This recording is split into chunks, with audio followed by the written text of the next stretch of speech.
আসসালামু আলাইকুম রহমতুল্লাহি বারাকাতু। আমার প্রিয় ভাইয়ারা, আপনারা সবাই কেমন আছেন? আশা করি সবাই ভালো আছেন। আলহামদুলিল্লাহ, আল্লাহর অসীম রহমতে আমিও ভালো আছি। তো প্রতিদিনের মতো চলে আসলাম নতুন একটি ভিডিও। আর ভিডিওটা শুরু করলাম বিকাল থেকে। এদিকে রান্না করতেছি। তো আমি এই আপনার বোম্বাই মরিচ, তারপর পেঁয়াজ, রসুন আর চিংড়ি মাছটা হালকা ফ্রাই করতেছি। শাক ভাজি করবো, লাল শাক। তো এদিকে আজকে বোম্বাই মরিচ দিচ্ছি এর কারণে যাতে শাকটা একটু ঘ্রাণ ঘ্রাণ আসবে এর কারণে। তো সামান্য পরিমাণ আমি হলুদের দিয়ে দিলাম পাউডার, দিয়ে এখন এটা হালকা একটু লেগে চেড়ে এখন শাকগুলো দিয়ে দিলাম। তো 2 মুঠি শাক কিনে আনছি যে আপনার 30 টাকা। তো রান্না করার পর দেখি অল্প একটু হয়ে গেছে। তারপর আমরা সমস্যা নেই, যেহেতু মানুষ অল্প।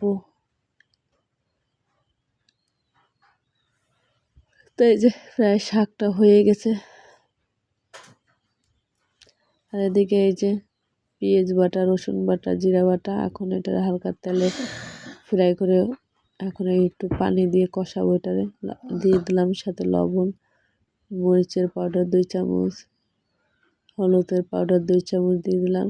দিয়ে এটা এখন ভালোভাবে কষাবো। কষে এটা টাকি মাছ এখন কষাবো। তা আমরা মানে তাজা টাকি মাছই খাই। আমাদের যেহেতু টাকি মাছ জিয়ানো আছে, এর কারণে তাজা মাছ খাই। আর তেলে ভাজি নেই। তেলে ভাজলে মাছগুলো যে কোড়া দিয়ে ভাজা যায় না, কিছু না।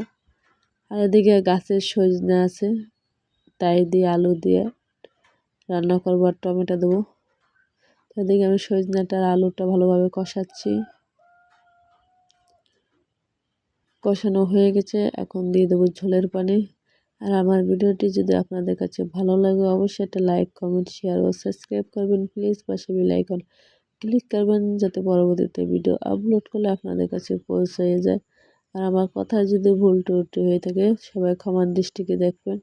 তো এদিকে আমি টাকি মাছগুলো দিয়ে দিলাম।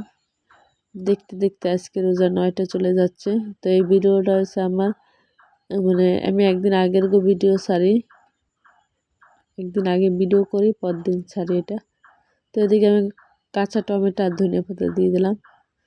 রান্নার শেষের পরে ইফতারিতে গুছাচ্ছি। এদিকে আমি চিড়া ভিজিয়ে রাখছি, আমার আম্মু চিড়া ভিজিয়ে রাখছিল।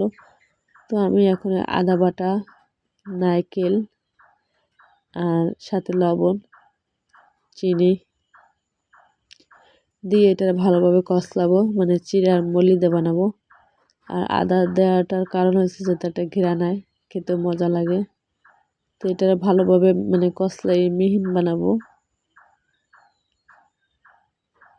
তো এই যে প্রায় মিহিন হয়ে গেছে, এখন এই যে পানি দিয়ে দিতেছি, ঠান্ডা পানি। তো এটা বেশি পাতলা হবে না আর বেশি ঘনও হবে না, মিডিয়াম। সাথে মুড়ি দিয়ে খেতে হয়, অনেক মজাই লাগে। আপনারা খেয়ে দেখবেন ট্রাই করে। কিন্তু আদা দিতে হবে, আদা না দিলে কিন্তু ভালো লাগবে না খেতে। এটা চাল দিয়ে বানানো যায়, চাল বেটে। তো আর একদিন চালেরটা দেখাবো। তো এই যে উপর থেকে মুড়ি দিয়ে দিতেছি এখন।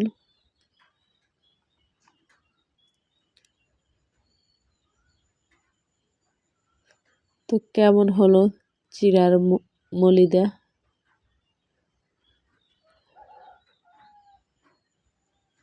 সাথে খেজুর আছে। আর এদিকে এই যে ট্যাং বানাবো।